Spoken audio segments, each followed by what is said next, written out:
क्योंकि हमारी पहली क्लास है। अब हम इसमें आपको बताते हैं कि आप लोग हमारे साथ क्या क्या कवर करेंगे। फाइनेंशियल अकाउंटिंग है, ठीक है। इसमें GL, AP, AR, banks, fix assets भी तो हो जाएगा cover.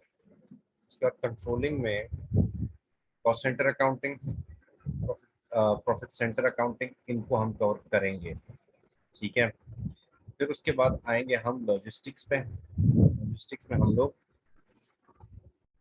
Purchasing, inventory management, invoice verification, physical inventory valuation, MRP, जरूरी एरियाज हैं service entry sheet, service master और मटेरियल मास्टर, इनको हम कवर कर देंगे, ठीक। अच्छा, पहला जो स्टेप होगा हमारा अकाउंटिंग में वो ये होगा कि हम जीएल पहले सूरत में बनाएंगे, पहले उस पे, ठीक है।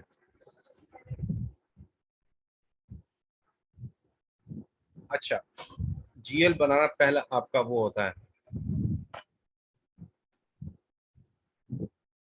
पहला स्टेप होता है एसएपी में। ये उसका समझ लें वो है, फ्रंट एंड है। अच्छा, यहाँ पे मैं अब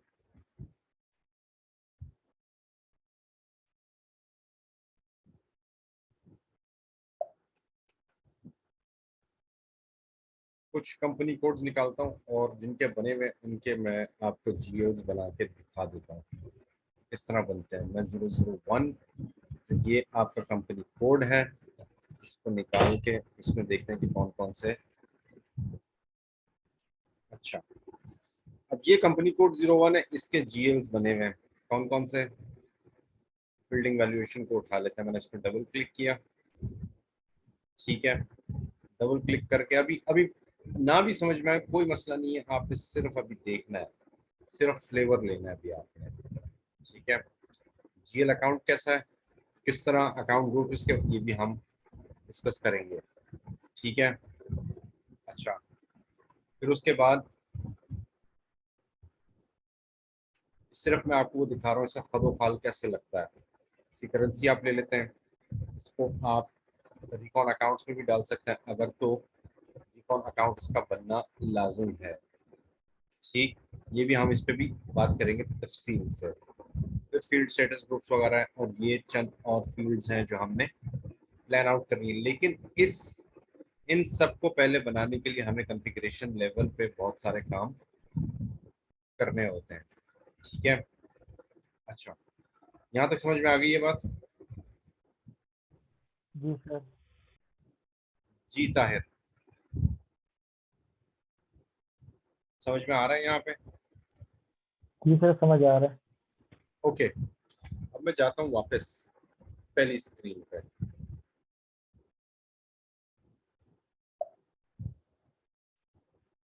ये है आपकी पहली स्क्रीन, और यहाँ से मैं accounting, financial accounting, GL, master record, GL accounts, individual processing, और यहाँ से मैं उस पर डबल क्लिक करके गया था, ठीक है। अच्छा, ये तो था थोड़ा सा एक और व्यू था फाइनेंशियल अकाउंटिंग का। अच्छा, इसके साथ ही मैं आपको थोड़ा सा लॉजिस्टिक्स का भी बता देता हूँ। Purchasing, purchase order, double click किया। अच्छा, यहाँ पे अब आपका जो है समझ लें, ये पीओ का एक फ्रंट एंड आ रहा है जिस पे आप काम करेंगे। इसके पीछे भी आपकी कॉन्फ़िगरेशन, मैं इसका डॉक्यूमेंट लॉक कर देता हूँ सभी आप सकते नहीं। हेडर इसका खोल देता हूँ, इसका आइटम और भी खोल देता हूँ। ये आपका पीओ है जहाँ पे आप भी बना सकते स्टैंडर्ड पीओ, ठीक है। यहाँ पे वेंडर आप यहाँ पे लिख देते हैं एक्सचेंज रेट फिक्स है कि मैसेज आप देंगे कि नहीं देंगे। फिर यहाँ पे आप मटेरियल वगैरह बना के, ठीक है, उसकी क्वांटिटी वगैरह दे के इसको सेव कर देंगे। लेकिन इसके पीछे भी एक पूरा कॉन्फ़िगरेशन का साइकिल चलता है, ठीक। अच्छा, ये तो हो गया परचेज ऑर्डर।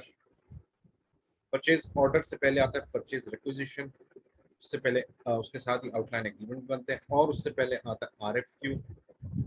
आरएफक्यू बन देख लेते हैं, रिक्वेस्ट फॉर कोटेशन ME41।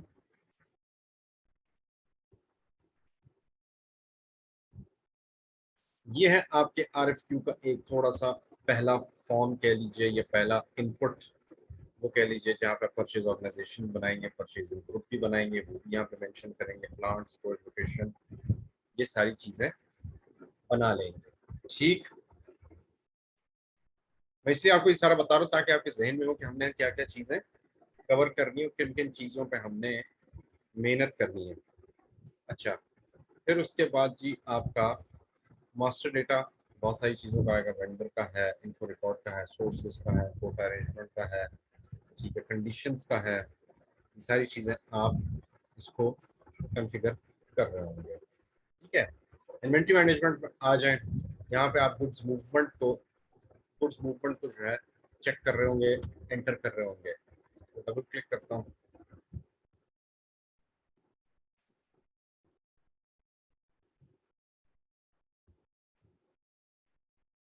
यहाँ पे आप क्या करेंगे, गुड रिसीट है। अब आपने डॉक्यूमेंट बनाया, डॉक्यूमेंट कब बनता है, जब आप परचेज ऑर्डर भेज चुके होते हैं वेंडर को और वेंडर आपको सप्लाई दे देता है, तो आप क्या करते हैं, फिर उसको गुड रिसीट करते हैं अपने वेयर हाउस में। ठीक है, और उसके बाद या तो उसको आगे फिर गुड इशू कर देते हैं प्रोडक्शन की तरफ, या उसको स्टोरेज से निकाल देते हैं या ट्रांसफर पोस्टिंग करते हैं, सो ये भी हम इंशाल्लाह सिनेरियोस देखेंगे। लेकिन खाल अगर आप यहाँ पे देखें तो तकरीबन एक जैसा ही सबका आपको नजर आएगा। अच्छा, फिर उसके बाद मटेरियल डॉक्यूमेंट, यहाँ पे क्या होता है, वही नीगो जो भी हमने देखा, और रिजर्वेशन ये भी हम देखेंगे, पीरियोडिक प्रोसेसिंग में हम देखेंगे, list of stock values and so on. यानी इनको तेजी तेजी से हम फ्रंट एंड पे जब आएंगे देखते चले जाएंगे। ठीक है, अच्छा, अब आते हैं हम इनवॉइस वेरिफिकेशन, मायरो, ये भी हम करेंगे। जब आपको वेंडर इनवॉइस भेजते तो आप मायरो करते हैं उसे। ठीक है, GR IR के अकाउंट मेंटेनेंस MR11 से करेंगे, ये भी आप देखेंगे। ठीक, अच्छा, उसके बाद फिजिकल इन्वेंट्री में आप फिजिकल इन्वेंट्री आप काउंट करेंगे और डालेंगे इसमें। ठीक है, इन्वेंट्री काउंट का भी आपको यहाँ पे आ गया, तो डिफरेंसेस आएंगे वो भी आप पोस्ट कर देंगे, और इनकी इंटीग्रेशन GL के साथ होगी। ठीक है, अच्छा, change in material price, balance sheet valuation, ये भी हम इसको करते चले जाएंगे और आगे देखते जाएंगे। ठीक है, मटेरियल फोरकास्टिंग, ये कैसे होता है, कैसे बनता है, इस पे भी हम कॉन्फ़िगरेशन इस करेंगे। ठीक, यहाँ तक समझ में आ रहा है? अच्छा, जी अब सर। नॉलेज लेकर जब आप आएंगे ना मार्केट में और इसमें प्रैक्टिस कर चुके होंगे, फायदा सरासर आपका ही है मेरे भाई। अच्छा, सर्विस एंट्री शीट भी हम इंशाल्लाह बनाएंगे, इस पर भी आप बहुत सारा काम करेंगे। फिर उसके बाद सर्विस मास्टर, ये भी आप बनाएंगे और इसकी प्रैक्टिस करके इसको रिकॉर्ड भी करेंगे। ठीक, मटेरियल मास्टर वेरी इंपॉर्टेंट। ठीक है, ये भी आप बना लेंगे, मटेरियल के साथ प्रोफाइल बैच, स्पेशल स्टॉक, ये भी आप खुद से प्रैक्टिस कर लेंगे। ठीक है, अब चलते हैं हम, इतना मेरा ख्याल है काफ़ी हो गया। अब चलते हैं हम कॉन्फ़िगरेशन की तरफ, और एंटर करूंगा यहाँ पे। अब SAP reference implementation guide ING।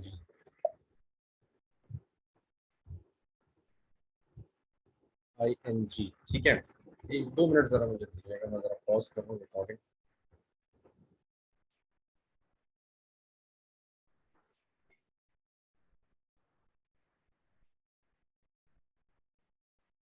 अच्छा जी, अभी हमने फ्रंट एंड का थोड़ा सा एक ओवरव्यू लिया। अब हमने जो कॉन्फ़िगरेशन करना है ना, वो करना होता है इस आपके पैनल से, जो आपको यहाँ पे नजर आ रहा है, जिसका T कोड SPRO है। यहाँ से हम आए, अब हमारे पास ये पैनल का एक्सेस है। इसका जो सबसे पहले नोड होता है ना, वो होता है एंटरप्राइज स्ट्रक्चर, जहाँ पे आप पूरे एंटरप्राइज का स्ट्रक्चर बनाते हैं। मैं आया यहाँ पे, इसको खोला, इस नोड को खोला, इसमें आता है डेफिनेशन असाइनमेंट। पहले हम जो डिफाइन करेंगे आपस में, फिर उसको हम इंटीग्रेट भी करेंगे। तो हम डिफाइन जब करने जाएंगे तो इसमें हमें मजीद और ये एरियाज मिलेंगे, जिसको हम एक एक करके डिफाइन करना शुरू करेंगे। जैसे हमने उस दिन डिफाइन कंपनी कर लिया था, कंपनी डिफाइन कैसे करनी थी। अच्छा जी, A25 मेरा ख्याल है हमने बनाया था, A25 को ही आगे लेकर चलते हैं। जीनिक A25 ये हमने कंपनी का नाम रखा था। उस पर डबल क्लिक करते हैं, यहाँ पे आपको जो है ना ये इस कंपनी का समझ ले सारी डिटेल्स मिल जाती है, ठीक है, जो हमने वहां पे पहले किया था, और इसकी हमने करेंसी भी यूएसडी रखी थी। ठीक, ये तो हमने बना लिया पहले स्टेप में। उसके बाद आता है define credit control area. Credit control area क्या होता है? बेसिकली आपके वेंडर्स और कस्टमर्स के लिए ये एक उनका जो क्रेडिट उनको जो लिया या दिया जाता है ना, उसको कंट्रोल किया जाता है एम्प्लॉय के लेवल पे कि आप कस्टमर्स को एक हद से ज़्यादा सेल का क्रेडिट नहीं दे सकते और वेंडर्स से एक हद से ज़्यादा क्रेडिट नहीं ले सकते। ठीक है, डायरेक्ट फिर उनकी इनवॉइस जो वैल्यूज होती है वो ऊपर चली जाती हैं, और इससे फिर आपके बहुत सारी चीज़ें कंट्रोल में भी आ जाती हैं, वेंडर कस्टमर के जो बैलेंसेस होते हैं। तब हम क्रेडिट कंट्रोल एरिया जो बनाएंगे वो भी A25 के ही कोड से बनाएंगे, ताकि पूरा जो कोड है हमारे एसएपी लैंडस्केप का वो एक जैसा ही रहे। ठीक है, मैं न्यू एंट्रीज करता हूँ। A25 USD physical year variant K4, इस पे भी हम बात करेंगे। अपडेट अभी हम फिलहाल कुछ नहीं दे रहे। ये जो बाकी रिस्क कैटेगरीज वगैरह ये हम जब कस्टमर्स को देखेंगे ना तब हम इस पे हम बात कर सकेंगे। यानी हर कस्टमर के लिए आपने जो है कोई रिस्क कैटेगरी डिफाइन की होगी और उसमें आप क्रेडिट लिमिट इनको दे देते हैं। अभी उसको कोई वैल्यूज नजर नहीं आ रही। मैं अगर 0001 अगर करूँ, यहाँ पर रिस्क कैटेगरी 01 दी हुई, जो कि इस तरह नहीं की जाती रिस्क कैटेगरी में। कस्टमर्स की कैटेगरी है, मुख्तलिफ कैटेगरी, जो अच्छे कस्टमर हैं, जो बुरे कस्टमर हैं, या जो मुतवसत किस्म उनके लिए, या बिग लार्ज स्मॉल इस तरह के कस्टमर्स हैं, उनके लिए आप एक क्रेडिट लिमिट रख देते हैं। और ये रिप्रेजेंटेशन जो ग्रुप है,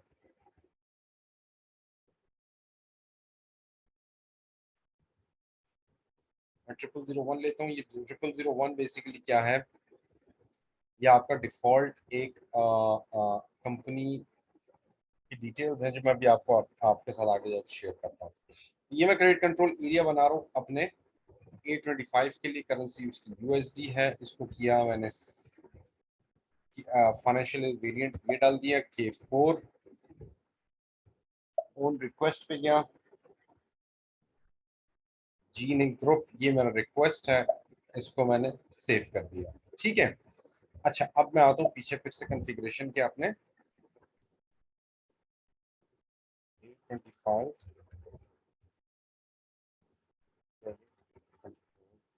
एरिया। ठीक है, सेव, ये हो गया। इसके बाद आता है अगला बड़ा स्टेप, वो है copy delete check company code या एडिट कंपनी कोड डेटा। अब मैं यहाँ से डबल क्लिक इसको किया, अब मैं यहाँ से करूंगा कॉपी। किससे? 0001 से। और अपना जो कंपनी कोड बनाऊंगा वो A25 बनाऊंगा। अब कंपनी कोड क्या होता है? ये बेसिकली इस लेवल पे आके आप अपने फाइनेंशियल स्टेटमेंट्स, फाइनेंशियल इंस्ट्रूमेंट्स बनाते हैं, जैसे balance sheet, income statement, cash flow statement, direct या इनडायरेक्ट, ठीक है, डिस्काउंटेड कैश फ्लोज, वो बनाते हैं। ठीक है, और ये वो फाइनेंशियल डॉक्यूमेंट्स होते हैं जो आपके इन्वेस्टर्स, आपके वेंडर्स, आपके डायरेक्टर्स, आम पब्लिक में देखती है अगर कोई पब्लिक लिस्टेड कंपनी है। यहाँ से वैसे कंटिन्यू करूंगा। इससे मैं कॉपी क्यों कर रहा हूँ ये भी मैं बता देता हूँ क्यों।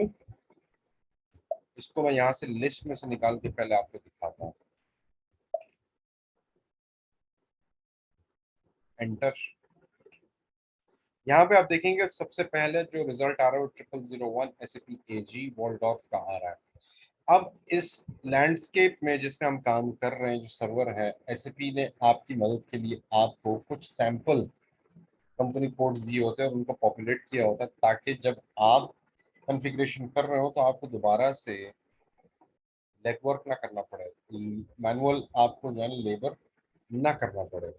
तो इस एसएपी के कंपनी कोड के पीछे बहुत सारे ऐसे एरियाज और टेबल्स होंगे जो ऑटो पॉपुलेटेड हैं, जैसे डॉक्यूमेंट नंबर रेंजेस हैं, फिर उसके बाद ट्रांसपोर्ट नंबर रेंजेस हैं, फिर उसके बाद चार्ट ऑफ अकाउंट्स भी है, लेकिन चार्ट ऑफ अकाउंट्स अभी हम खुद अपने हाथ से बनाएंगे तो वो हम छोड़ देंगे। तो नंबर रेंजेस भी एक को कॉपी करता है, इसके अलावा बहुत सारे ऐसे टेबल्स हैं जिनकी इंफॉर्मेशन आप मैनुअली आपको आगे जाके एंटर करना पड़ेगी, लेकिन लेकिन इसका ये मकसद नहीं है कि आपका जो कंपनी का जो स्ट्रक्चर है वो तब्दील हो जाएगा, नहीं। हम अभी ये देखते हैं, इसको मैंने किया 0001, तो ये डिफॉल्ट सैंपल डेटा है, उसको हम कॉपी करने जा रहे हैं। कंटिन्यू करूंगा। अब वो मुझसे कह रहा है कि do want to copy GL account, मैं कहूँगा नो, क्योंकि मैं खुद बनाऊंगा अपना। अच्छा, यहाँ पे कह रहा है रेफरेंस कंपनी कोड जो है उसका जो लोकल करेंसी है वो यूरो है।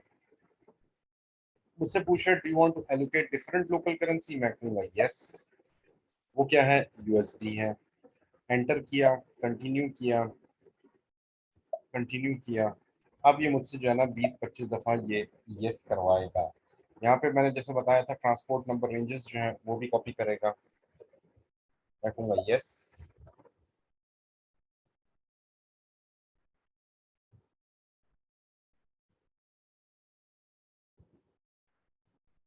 अब ये स्टेप जो है बेशक थोड़ा सा टाइम कंज्यूमिंग होता है, लेकिन 20-25 मरतबा आपके जो है ना डेटा को कॉपी कर लेता है। अभी ये एक पहले स्टेप पे इसको सेव कर रहा है।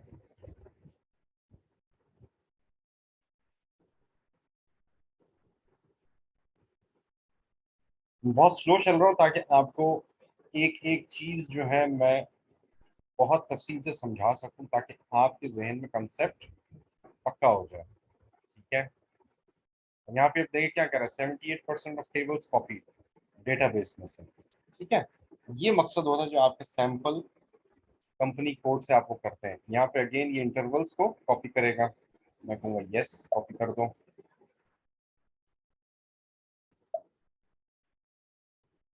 फिर इसको इंटरवल्स चाहिए,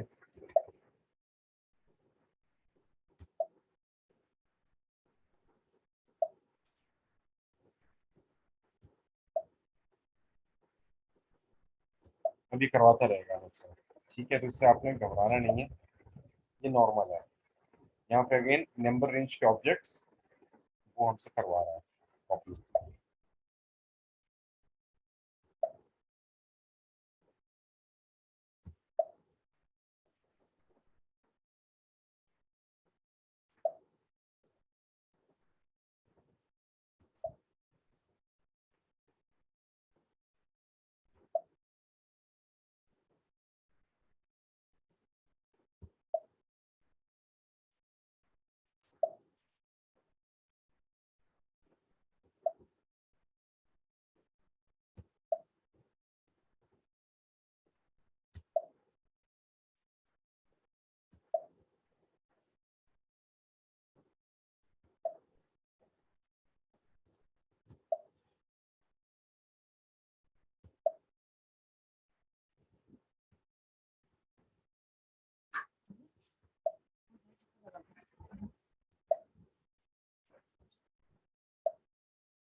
ले जी, ये आपका जो है कंपनी कोड A25 में कॉपी हो गया।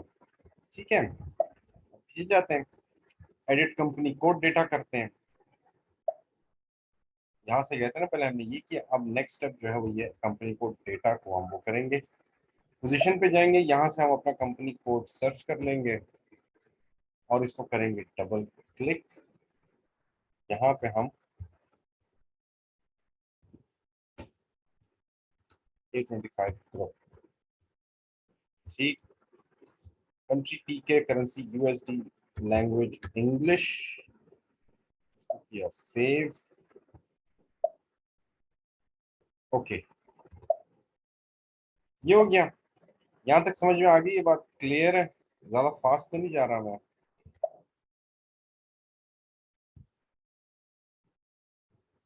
हाँ जी, क्लियर है फक्कार साहब, ताहिर साहब?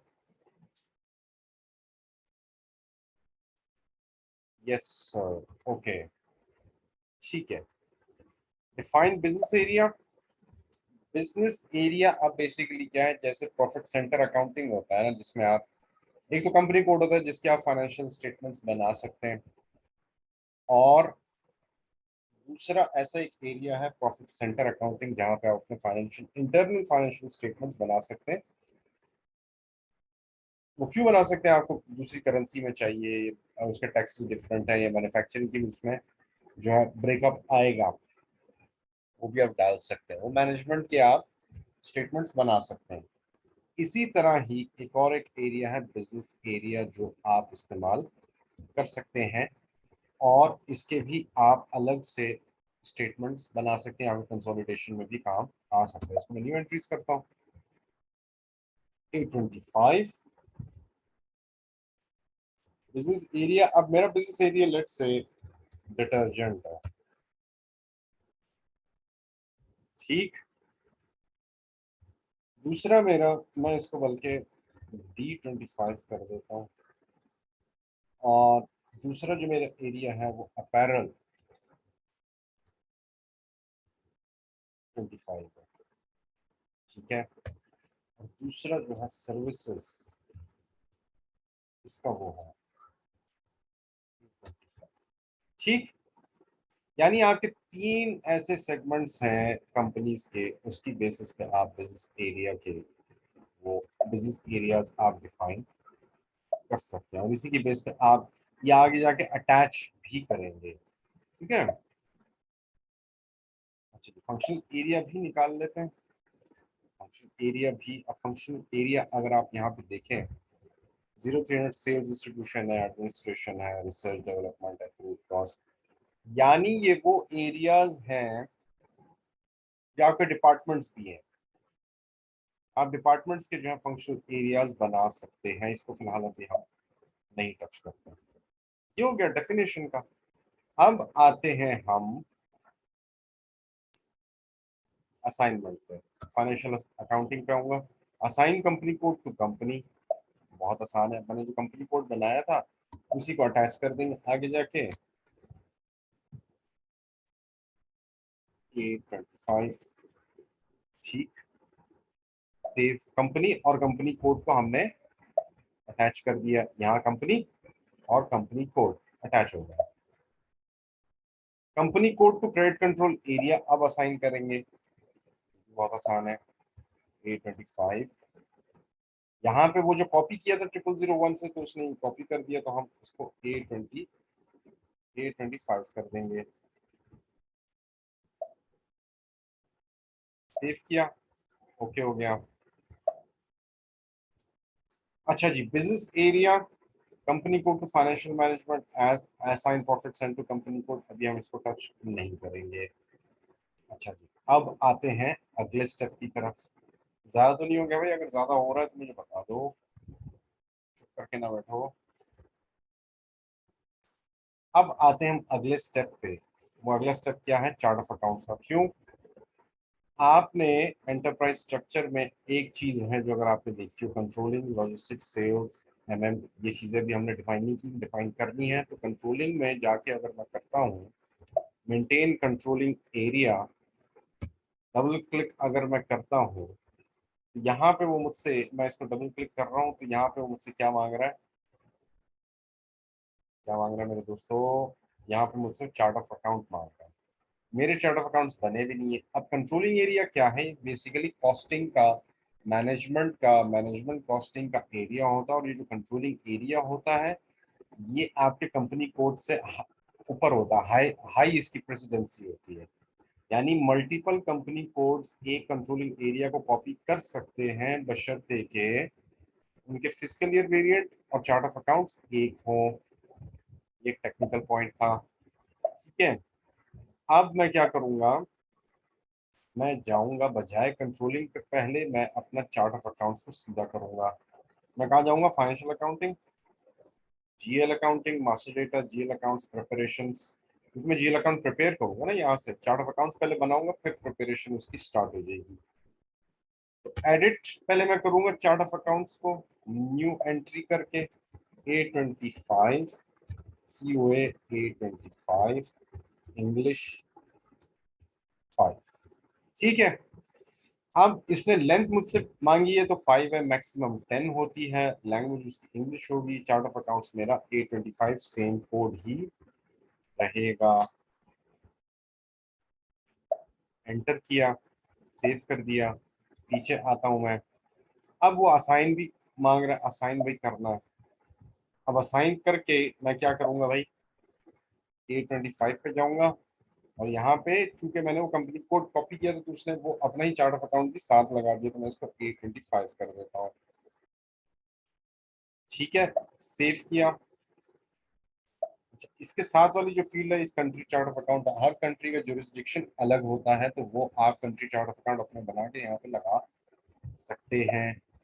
ठीक, कहाँ से लगा सकते हैं, यहाँ से लगा सकते हैं। E25 डबल क्लिक, यहाँ पे अगर आप देखें ग्रुप चार्ट ऑफ अकाउंट्स है। अच्छा, यहाँ पे ग्रुप आ रहा है, कंट्री, सॉरी माय मिस्टेक, ठीक है। अच्छा, ये हो गया। अब आएगा अकाउंट ग्रुप, यहाँ पे मैंने असाइन भी कर दिया, अब अकाउंट ग्रुप आएगा। भाई ये लास्ट है आज का लेक्चर का, मैं आपको बता रहा हूँ। इससे ज्यादा अगर मैंने किया तो आप लोग जो है ना रोना पड़े, बस मुझे ये डर है। अच्छा, यहाँ पे अब इंट INT इंटरनेशनल ये सैंपल चार्ट ऑफ अकाउंट्स है। तो अब मैं क्या करूंगा, इसी को कॉपी करते हैं क्योंकि मैंने ही बनाए हैं।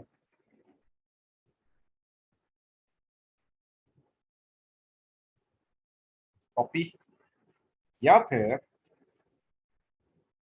इसको मैं कॉपी एज भी कर सकता हूँ, लेकिन फिलहाल मैं न्यू एंट्रीज कर देता हूँ।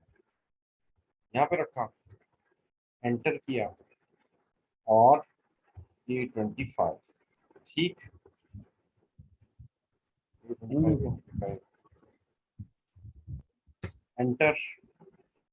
अब मैं यहाँ पे क्या बना रहा हूँ, चार्ट ऑफ अकाउंट, इसके पीछे इसी के अंदर अब ये जीएल्स बनेंगे। चार्ट ऑफ अकाउंट आपने पहले बना लिया, उसको असाइन भी कर दिया। अब उसमें आपने अपने बैलेंस शीट और फाइनेंशियल स्टेटमेंट्स के लिए क्या करना है, MSMIP 8001 802 30 नहीं 230 to 20 miscellaneous accounts 120, ठीक है। ये मैंने सीरीज दे दी, यहाँ पे अभी 5 की सीरीज भी बाकी है, वो भी हम कर देंगे। यहाँ पे हमने assets, liquid funds, equity, general GL, material, PNL, recon, secondary GL, miscellaneous accounts, A25 9 की सीरीज में क्यों देना चाह रहा था, सीरीज क्यों देना चाह रहा था, हाँ, CNB 90 90